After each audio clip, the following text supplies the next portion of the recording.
Welcome to the Next Gen CMO podcast, where we sit down with seasoned CMOs and emerging talents in sales and marketing to explore the wins and occasional losses that shape today's leaders and the strategic maneuvers that can help propel you to the forefront of B2B marketing. All right. Good morning. Welcome to the Next Gen CMO podcast. Today, we're super excited to welcome Amanda Dyson. Welcome, Amanda. Hi. Thanks, Kelly. Thanks for having me. Of course. We're excited to have you. Amanda is the global head of demand gen and ABM at E2 Open. She's been a marketing executive for a long time. She's a passion for authenticity, leadership, wellness, just with 2 decades of experience all across sales and marketing. She's definitely developed a reputation as both a skilled and a visionary leader, focused intently, deep commitment to creating value for customers and for our stakeholders. We're super excited to learn more about her approach, about her nurturing and growing authentic leadership. Welcome to the podcast. Yep. I'm super excited to be here with you guys. Awesome. Well, good. Well, we'll talk about all kinds of things today. We'll wait and see what comes out. You never quite know where we'll go with this. But let's start by hearing your story. Tell us a little bit about yourself, where you came from, how you ended up in this spot, and anything else you'd love to share about your journey. Yeah, I would love to. So I think, as you mentioned, I've been doing this about 20 years.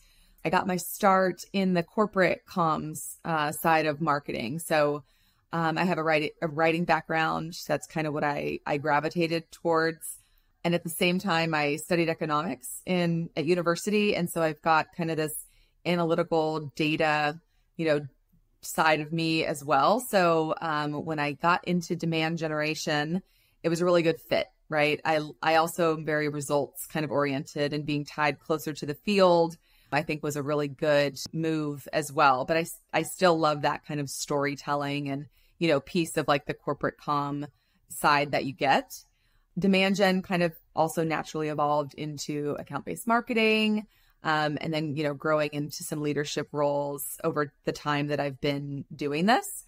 So I think in all of that, I've learned a lot about how much I love growing people, nurturing talent, and doing all of that in the last, maybe 5, 6, 7 years of my career. I've really been able to do a lot of that. And I found that is probably where my biggest kind of passion lies. I make jokes that if I were to, come back in another life, I would probably want to be in some kind of talent acquisition or recruiting, role if I didn't do marketing, because I just think it's so much fun getting to know people and build people, seeing what they're capable of, making themselves believers, in themselves and their own talent and skill, like so many of my leaders have done for me over the years. So I love what I do, and I'm happy that I get to do it every day. Awesome. Well, I love the background. Thank you for that. I think there's a lot to unpack there. We'll go into some of your passion for ABM, some of your passion for that authentic leadership and finding, I'll put words in your mouth, like just finding rock stars in the org and investing in them and helping them discover their talents. I think that's great. So let's start with ABM. You mentioned being a demand gen leader and then focused almost specifically then, or in addition to the ABM component. What do you see as the main differences between, because I hear folks use those and they'll say, well, we have a demand gen motion and then we have an ABM motion. Do you see those as two different motions? I see ABM as like a very personalized demand gen motion. You might say, I don't necessarily think they're widely different or have to be widely different, but even in my current role, I have a demand gen arm and an ABM arm. We've got 2 teams that kind of demand gen is doing a little bit, maybe more broad stroke. They're focusing on, a variety of traditional tactics. Our ABM approach at E2 Open specifically is very focused on one-to-one, and then some of the one-to-fews, but really making a bespoke campaign for a, target audience of 1, which has been really fun. So I'm also kind of seeing some convergence across my teams of like infusing more of an ABM approach or mentality into a demand gen campaign. So I think both sides can learn from each other. Certainly there's a lot of overlap, but I agree with you. There tends to be like, this is the demand gen side and this is the ABM side, and right or wrong, that just kind of is the way I think a lot of companies approach it, at least that I've seen. Yeah, for sure. That all makes sense. And I think there's still always the need for that broad strokes. There's like, I'm always going to have paid search on. I'm always going to have SEO on. I'm always going to have all these things that are kind of running while also running targeted programs one-to-one. So you've been at ABM now for a few years. Have you seen that what ABM means evolve over the last 5 years? Do you think it's being done differently? Is technology facilitating it different? Are you leveraging more of the capabilities now than you were a few years ago? Like how has your relationship with ABM changed over the years? Yeah, I think it has changed in some ways. So, I kind of kicked off my first ABM team. It was in 2020, right in the beginning of 2020, at my prior company. And we didn't have some of the revenue marketing, tools and tricks up our sleeve with the dark funnel and, looking at those kinds of things. So that technology has certainly, grown. I don't know many software providers in my space, in the supply chain space, that are not leveraging a tool like that now. But 5 years ago, you were really at the forefront if you were, using a company like Demandbase or somebody to look at intent signals and look at, buying behaviors and things like that. I don't know if I would say that the definition of ABM has changed, but I would say that so many people have a different definition of what ABM is and means. And I think it's partly based on, your marketing leadership. How do they define ABM? It's going to be different in different companies. And I know at least in my organization, there's a continuous kind of education and reinforcing of what we believe ABM, means and how we partner with sales to successfully do ABM. I think that's something that is a continuous thing. I mean, the term ABM has been around for, I don't know, a long time. And I only think that now it's really kind of getting that attention that it deserves. Yeah.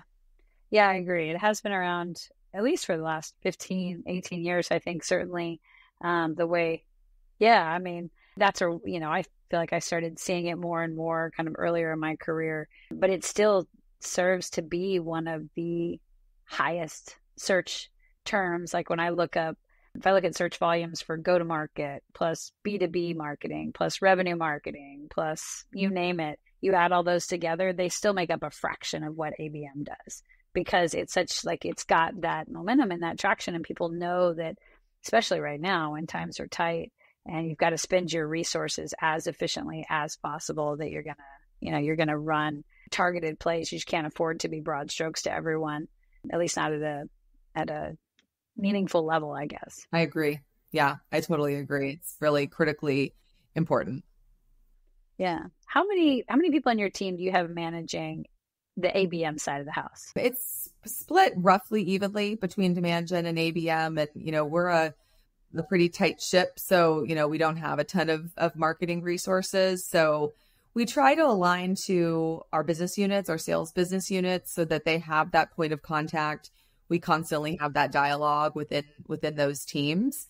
ABM typically, in a lot of cases, I should say, will focus on new logo acquisition and things of that nature. But we actually take a different approach. It's used a lot more for existing accounts and growing those accounts and, building, accelerating opportunities and things like that. And then, our more broad can go a little bit more in terms of like that new logo acquisition. So that's kind of the divide that we have there. But regardless, kind of making sure that each of our sales business unit leaders have a point of contact. And then if it's an ABM or a demand gen question, like we can get them to the right place. I think that alignment with the sales piece is really, really important. Yeah.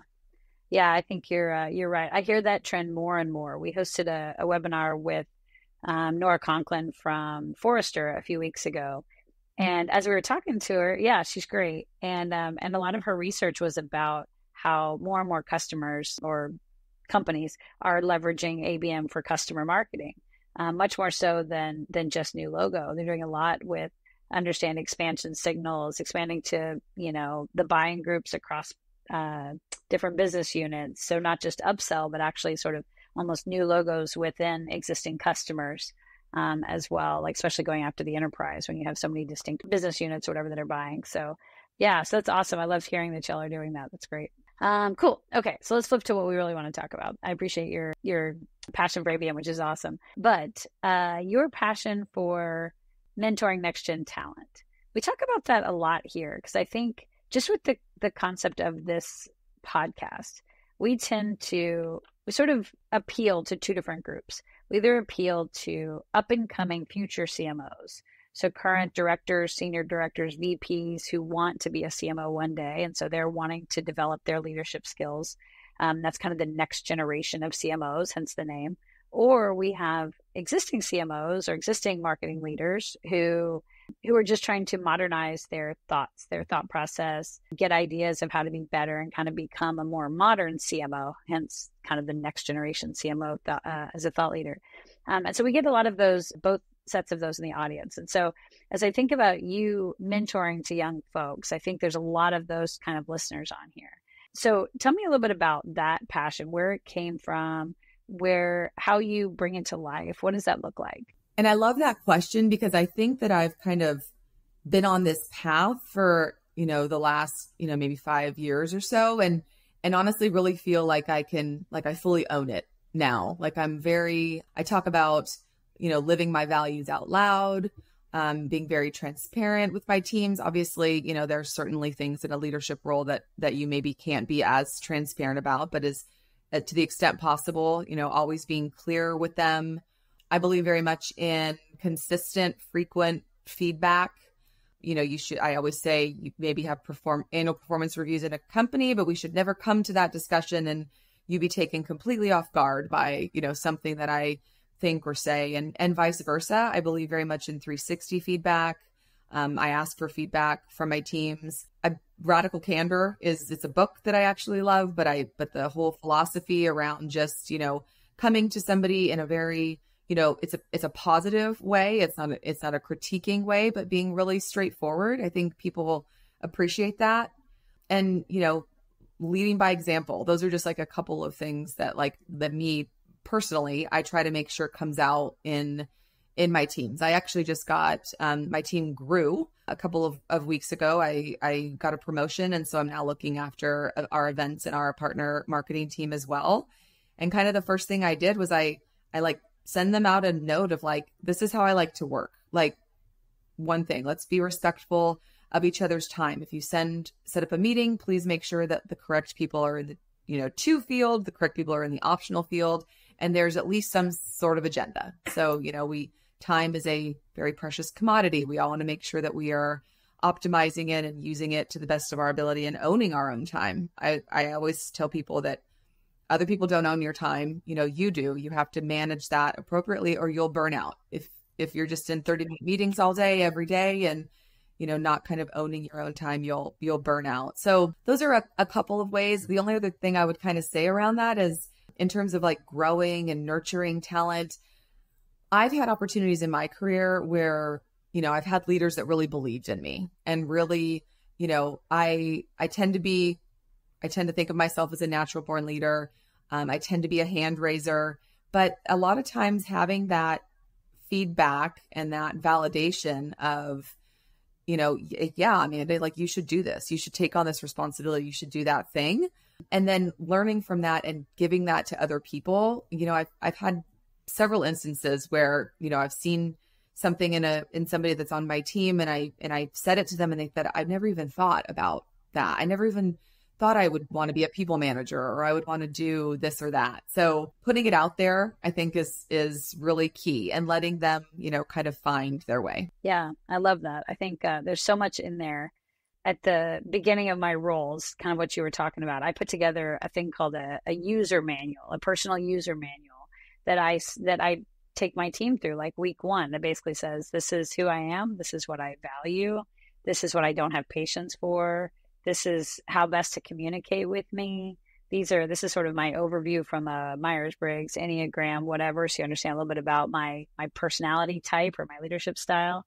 And if we can encourage that both ways, then to your point, hopefully it allows us and empowers us to own our own time, own our own energy. Of course, my calendar gets out of hand sometimes, but if I can at least proactively try to manage those things and make sure if you're requiring agendas before meetings, for example, then you can kind of figure out real quick, do I need to be in this meeting? I don't, because it's not covering things that are relevant here, or I can send, one of my leaders to cover and that'll be fine.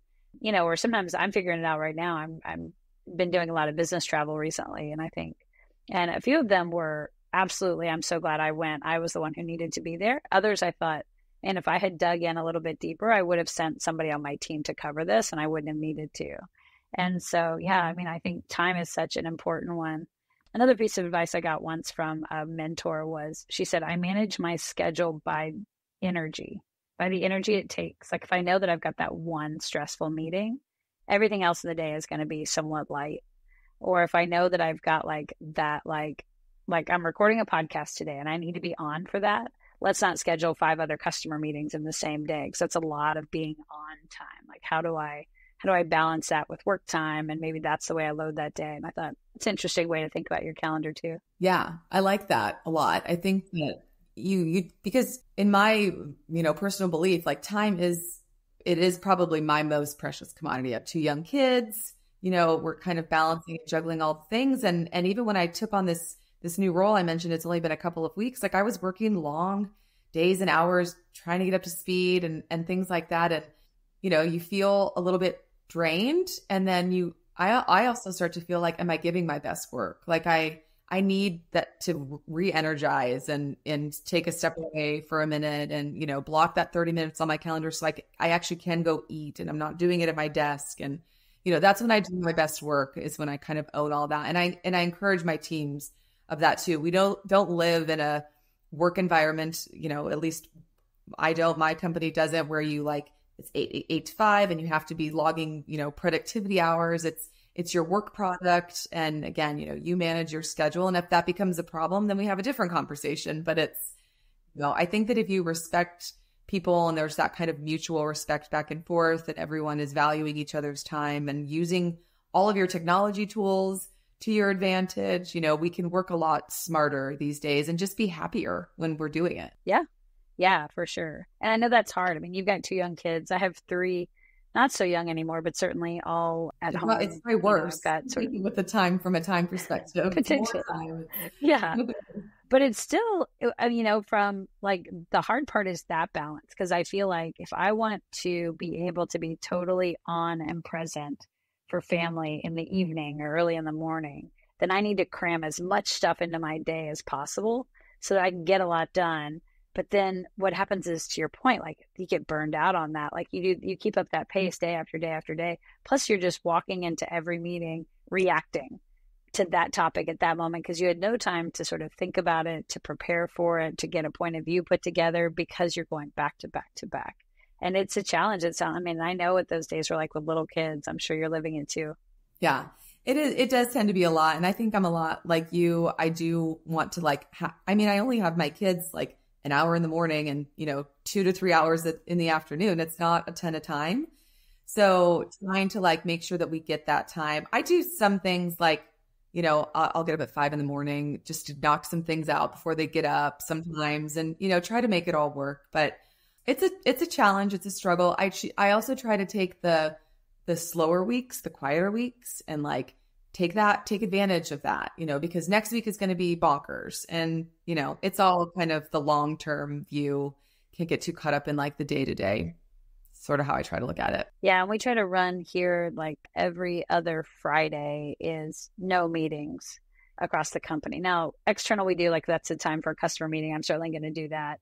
But if we can actually protect that, it's such a gift. When I see it on my calendar on Monday morning, I'm like, oh man, Friday, I'm going to catch up on all of these things and actually block these work blocks and say oh, this is when I'm going to finish that second half plan. This is when I'm going to put together OKRs. This is when I'm going to do some of those big deliverables that I need to do that calendar doesn't always allow for. Yeah, I love that on Fridays. We try to protect that. No meetings in the afternoons. And it's challenging, to your point, but to the extent that we can, I think it's great. Yeah, for sure. For sure. Cool. And in that world of leadership and mentoring, we hear a lot of guests that we have on here, especially women, but even some men that we've hosted, talk about this feeling of imposter syndrome, right? That we've all kind of had at different times, and whether that's imposter in our role, imposter in sort of our role in the company, our voice in our expertise in MarTech, whatever it happens to be, or understanding of the data, any of those kind of things. What advice maybe do you have for listeners who are maybe coming to kind of conquer that, or to build their own self-confidence around some of those things, and or to recognize that we all kind of have it in some way and we've all each got to fake it.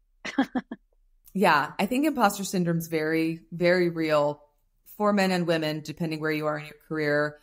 I think it kind of gets back to a little bit of something I said earlier with, other people showing that belief in you. Like, take that to heart. I mean, I can remember a point in my career when there was a VP role coming available, and some people, were encouraging me to apply. And I just thought to myself, well, I'm not ready yet. I'm not there yet. That seems crazy. And I did eventually apply, but I hesitated. And I remember my CMO being like, but when I talked to you about this, you weren't sure. And so that gave them pause, right? Because I had pause. And that was a big learning opportunity for me to, really say, like, if all these other people really believe in me and these capabilities, I need to make sure I believe in myself. But I also think, like, it's with regards to like the expertise thing. I think, at least in my experience, women do this a lot. Like, we think we have to be the expert at absolutely everything, or we're not ready to move to the next level or whatever it may be. And I've actually taken like the complete different stance. Like, you need to lean into your experts, establish your leadership team, whatever that looks like, and leverage their expertise. Make sure that they know, like, you're not expecting to be the expert in everything. You need them, because then you're also freeing up your time to not have to be all everything, and giving them the opportunity to shine and to do those kinds of things. So I think like the team that you surround yourself with is huge. I think it's the other reason I believe in, nurturing talent and just like really having that team of rock stars. I've been really lucky in many of the places I've been. I've had the team of rock stars, and it just makes your job easier. It makes everything just kind of better. And then I believe in celebrating like all sizes of wins, big and small. Celebrate them, celebrate your teams, accept like the celebration back, accept compliments. And I've even gone so far as to like, in a new role, like write down my achievements so I could go back and look at them, and say, this is what I did in the last 90 days. And that's really cool. Yeah, I love that. I think that's great. That is a good way to remind yourself about your awesomeness. And I think it's a great way to coach people on your team. What is the balance? So you mentioned about asking your boss. So you talk about how you help folks in your teams, recognize accomplishments, kind of like believe the self-talk that, that they're receiving from themselves and from each other. But how do you manage it up to your boss? How do you know when you should have all the answers versus when you can ask for help? So on the one side with the team, I think if you ask people on my team, they would tell you I'm a cheerleader. Like I am. Like we get that pipeline and I'm like telling the world, and like anything that's, worth celebrating, just some really awesome looking campaign goes out. Like I really try to do that because it pumps me up and I love it and I get really excited about it. I think on the flip side, so my, CMO comes to me and they're asking me for, some details that maybe I don't have. I say, I need some time. Again, I try to be very open and transparent. Give me some time to figure this out. And if it's the team that really comes together and we figure it out together, I mean, I shout them out. I let them know that this is their doing. I'm really not a doer on the team anymore. It's my team. It's my managers. They're all managing these campaigns and, trying all these new and different tactics and ways to generate pipeline and engagement. And so if a leader comes to me and asks a question, something I maybe don't know how to answer, and my team is the one that really rallies and gets me those answers and, any metrics or things that they're looking for, I always make sure that I'm shouting them out to my leadership as well. I think that it's, at the end of the day, it's a team sport. And I think being a leader is not necessarily about doing the campaigns anymore and, rolling up your sleeves and doing all of that, but really empowering them and making them feel excited. I actually think that anytime I've been able to say, here's this really great campaign example, and then leadership's all chiming in and they see that, it's not just me being the cheerleader now, it's kind of everybody giving them those kudos that are really well deserved. So I think that that's important. And I would want my leadership to sort of have that expectation of me, that I by no means have all the answers. And, the people that report to me are doing these critically important things. And I'm just trying to help them remove roadblocks and, help them along the way. Yeah.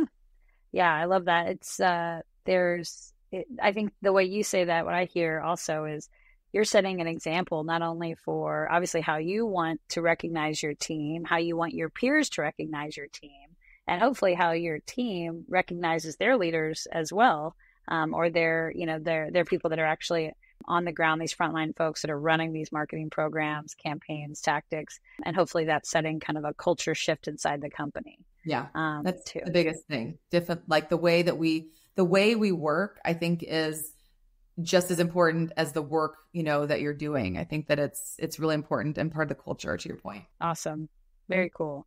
As you think about not just your team, but just up and coming CMOs who are listening, what's a piece of advice you would give them as they think about, kind of pursuing their own leadership path, their own authentic leadership platform or leadership style? How would you encourage them to focus at this stage? I think a lot of what we've been talking about, trying to be really true to yourself, what you are, what you value. That's really been, I think, a big part of my journey is, I'm not two different people, one at work and one at home. I was part of this women's leadership network at one point. We were doing like this whole values exercise. And I got really excited because I actually do that with my teams, and I try to clearly communicate that. And some of the women were honestly struggling. Is this a professional setting or is this like a personal setting? And it was like mind blowing to me, because I get that there's certain things, I don't need my kids like on my lap when we're working, but a lot of things have changed where if they come in the room, you kind of get to know me, you know that I want to go for a run in the morning. Like there's all of these things that are important in our lives that come out at work now too. So I think just like communicating and being as true and authentic to yourself makes you that much more, authentic in your leadership style and with the people that you work with. So I think that's kind of my biggest advice. And I think just, if you know you're on that path, it's one thing. I had she was a VP, she's a CMO now. I met her, 10 years ago. She knew she wanted to be a CMO. Like that was never a question in her mind. But I don't know that all people are like that. So just kind of being open to what your path may look like. It may be different. You may change your mind, and just sort of trying to stay as open to that as you can. I think a lot of it's easier said than done. I think it's hard to step back and try to get that 1,000-foot view. You're like so in the weeds on things every day. But the more that you can, journal about it, just try to give yourself perspective, I think helps. And then, you have your long-term goals that you can kind of come back to and say, am I making progress towards this, or have things changed? It's actually kind of fun to be able to go back and say, this is what I said I wanted, 5 years ago. And this is what I think I want now. Yeah. I love writing that down. I think that's super smart, being able to set those goals. Cause I would be one of those people that never set out to be a CMO. Like that was never on my plan. It was one of those, I just want to do great work. I want to enjoy where I'm going. If I'm going to leave my kids for 8 or 10 or 12 hours a day, like I better enjoy where I'm going. Back in the days when we actually went somewhere. And so that was important to me. And then I was like, and I want to make an impact wherever I am. I want to do good work. I want to exceed people's expectations. And then that sort of unfolded the rest of my career. So it's interesting to hear kind of what are the things to get there. Is it really, is it check boxes of like, I have to accomplish this level or this job title or this salary?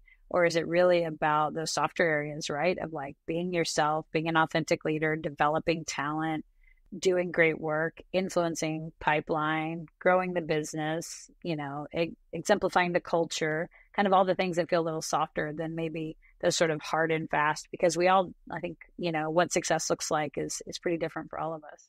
Yeah. And I've got to think it's got to be a combination of both. I mean, there's a reason that really effective leaders are really effective leaders. Like those soft skills certainly can't be ignored. Master your craft, of course.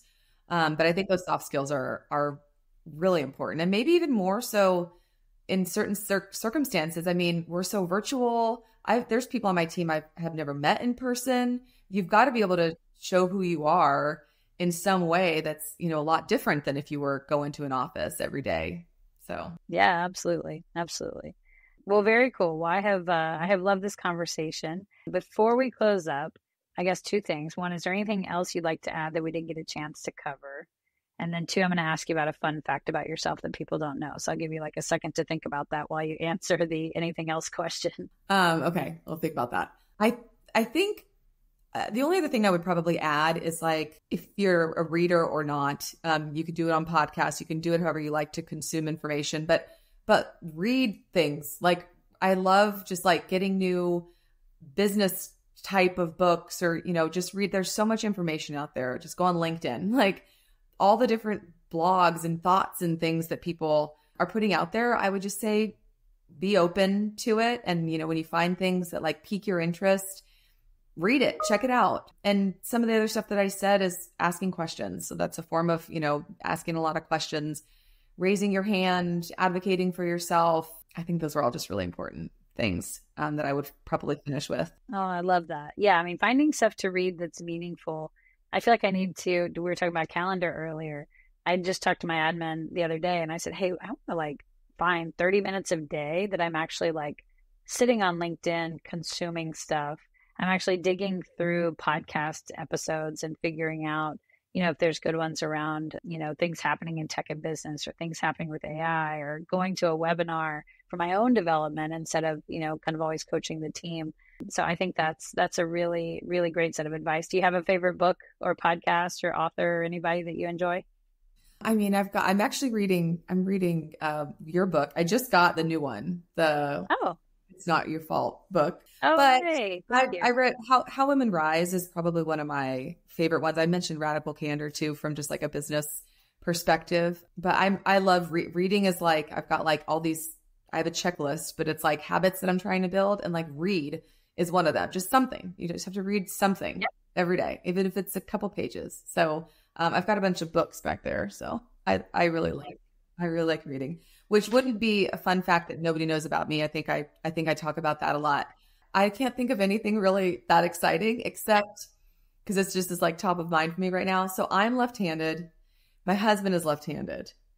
So far, our kids are not left-handed, but our son, who's my youngest, is leaning towards being left-handed. And we're like really, really excited if he was, because I think that's such a, like, what are the chances that you would have like 3 left-handed people? And I always notice when other people are left-handed because it's just something that I always kind of see and can pick up on. So that's just kind of a funny fact. How funny. How old is your son? He just turned 3. So he's not right yet, but like we watch how he eats and all those kinds of things. So we'll see. Fingers crossed. Well, you could also, because I mean, if you've got one who doesn't seem to be left, but could be left, if you could make him a switch hitter in baseball early, you will go a long way. Like having that flexibility. In fact, this weekend we were at the Junior Nationals volleyball tournament for my daughter's team. And I was like, okay, I guess our goal for the summer is I'm going to teach my daughter to be a left-handed player. She's 11. It's probably too late. But I was like, man, if I could get her to left, I could get her to hitting right side. I could get her to setting. Like there's so many things I'm like, we could do with this if we had started that earlier. So if you see both tendencies and y'all are both lefties, maybe there's some magic there. Leg up. Okay, I'll there check you it go. out. Awesome. Well, cool. Well, thank you so much for being here today. I loved hearing your story. I know people loved all the tips and tricks and advice. We'll try to extract those from the episode and put those in the show notes so that people can hear and maybe make a list as you talk about those lists of life goals you have, like read more. There might be some tricks in there on how to communicate, how to support your team, how to build your team up, how to celebrate wins, all the kind of things that you talked about. So how to manage your calendar and your time and your energy. So thank you so much for sharing all of those. If people want to find you, what's the best vehicle? I'm on LinkedIn. I try to be as active as I can as well. So if you find Amanda Dyson, I'm happy to accept new connection requests. And I like growing the network on there too. I think it's good for, where you are today, but where you might also be the next day. So LinkedIn would probably be the best place. All right. So Listeners, thank you for joining us. Check out Amanda Dyson from E2Open out on LinkedIn. And then we will see you on the next episode of the Next Gen CMO podcast. Thanks so much.